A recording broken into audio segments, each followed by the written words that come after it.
La décorporation de la conscience en route pour le saut quantique évolutif. La conscience est centre d'énergie, noyau indivisible, le centre d'une intention électromagnétique à l'expression bien singulière. Avant son incarnation dans la matière, cette boule d'énergie tourne dans le sens des aiguilles d'une montre, ce qui décrit l'expansion de la vie en l'être. Lorsque la conscience s'incarne, elle va occuper inconsciemment les noyaux de tous les atomes de son corps physique qu'elle aura créé à son image vibratoire. Sur le plan physique, au moment de la décorporation qui a lieu durant ta phase de sommeil, l'état de conscience se modifie quand les noyaux de ces atomes accélèrent leur rotation en modifiant la température de son corps physique par le ralentissement cardiaque. À ce moment-là, la conscience récupère la fluidité de son énergie et peut se libérer de la matière physique de son corps. Pendant ce temps, les électrons des noyaux indivisibles des atomes maintiennent le corps en vie et la conscience dans la matière par leur rotation ralentie et inverse à celle des noyaux.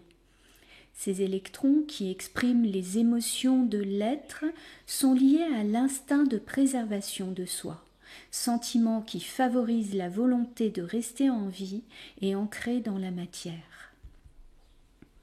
Une fois l'énergie de la conscience purgée après son court voyage dans le plan 2 de l'univers inconscient, lieu de purge des mémoires en devenir pour un retour vers le plan 1 de la conscience, la conscience revient dans son corps physique attirée magnétiquement par la charge électrique contraire générée par ces électrons qui tournent en sens inverse, celui de sa préservation.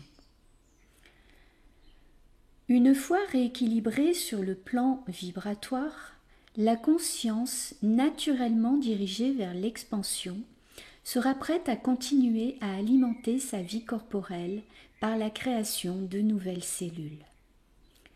Parfois, un seul voyage ne suffit pas au rééquilibre de certaines émotions plus lourdes, dont les vibrations vont revenir dans le plan 1 de la conscience en s'imprimant à travers le corps et l'esprit, les perturbant plus ou moins consciemment.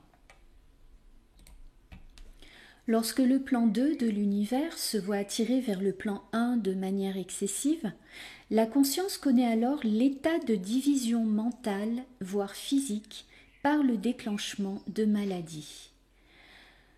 Afin de se défaire du déséquilibre, la conscience devra alors faire un travail de reconnaissance de soi en faisant face à son mal-être sur le plan émotionnel. En rectifiant l'équation, en retraçant son histoire, la conscience retrouve alors tout son sens dirigé vers la création de la vie. La décorporation ne doit servir qu'à entretenir la vie du corps sur Terre.